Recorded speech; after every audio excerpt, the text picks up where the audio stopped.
Lecture 30 is called Imperialism and the World System. A theme to keep in mind here, we have a new kind of world economy now with the inclusion of the Western Hemisphere or the Americas. Wallerstein's world system that we've already discussed, let's reiterate a couple of things. This world system is a useful device to talk about relationships in the early modern period. It points to inequalities and similarities among far-flung places.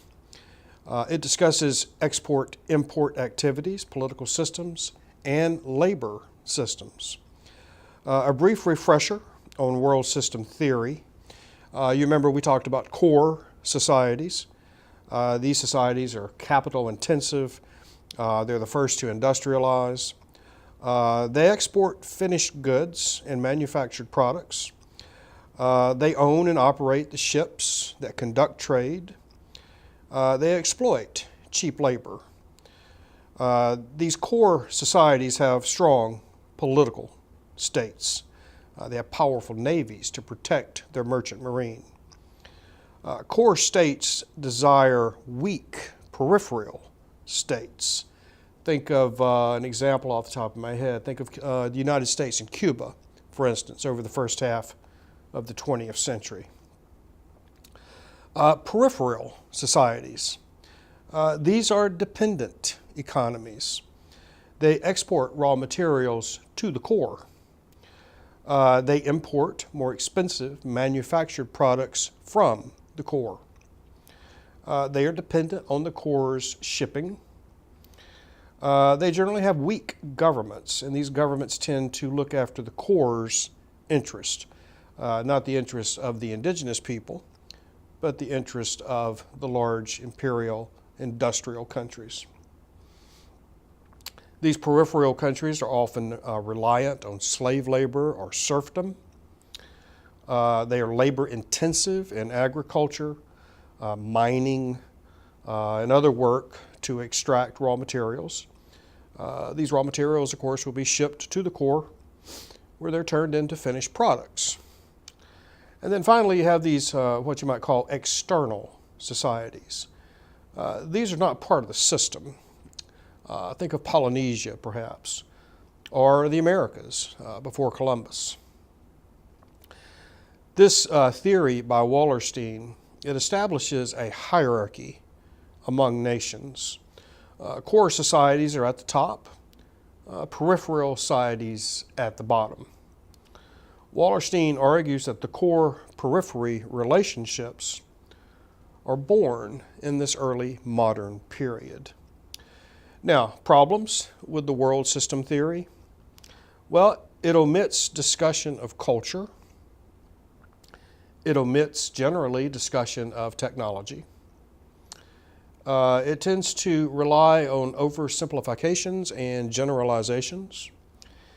And it does not do justice to the complexity of the patterns in Asia. So I guess you could make the charge that Wallerstein's world systems theory is a bit Eurocentric. Now, we're going to link world system theory to imperialism. So let's introduce imperialism here for a moment. Spain and Portugal were the first Europeans to create large colonial empires, especially in the New World. Spain and Portugal dominated the 16th century in world trade and colonial acquisition. Spain and Portugal were overtaken in the 17th century by France, Holland, and England. And these countries would soon take the lead in trade and manufacturing. So the core will shift from the Iberian Peninsula, that is Spain and Portugal, to northwestern Europe. Latin America is the classic peripheral societies. They have coercive labor systems, slavery. They produce raw materials or commodities for export. Precious metals, agriculture. They have weak local governments that cannot interfere or actively participate in these coercive labor systems. Again, Peripheral societies tend to look after the interests of the core, not the interest of their own people. Other peripheries, Poland, Eastern Europe. Here we have serfs that produce grain for Western European markets. West Africa is part of the periphery with its export of slaves and sugar, silver, and cotton. These African commodities are exchanged for guns, luxury items, furniture, tapestries. West African governments tend to be much stronger than those in Latin America. Another part of the periphery would be Indonesia, yet to be brought in as a true functioning part of the world economy. Let's talk for a moment about British colonies in North America. The southern part of the British domain in North America is definitely part of the periphery. It's a slave society producing generally a couple of commodities, cotton and tobacco. Now, New England and the mid-Atlantic states, say New York, New Jersey, Pennsylvania, these have much more diverse economies and with manufacturing and shipping, so they tend to be closer to what we would think of as the core. The American Revolution was in part about the desire of the English colonists in North America to move from the periphery to the core. Now, how about Asia? Wallerstein doesn't discuss Asia very much. Like I said earlier, world system theory is quite Eurocentric. Another historian, Janet Abu-Lughod, wrote a book, and I mentioned this early in our semester when we talked about historiography. Her book, Before European Hegemony, the World System, 1250 to 1350 of the Common Era, sought to remedy this problem by pushing Wallerstein's system back a couple of centuries and focusing on the Mongol trade circuit that we've already discussed in this class. Before world history, we relied on stereotypes to understand China and India. World history has attempted to remedy this problem.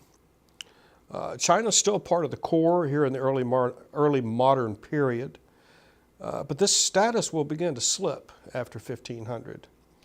Japan's not really a significant partner here in world trade.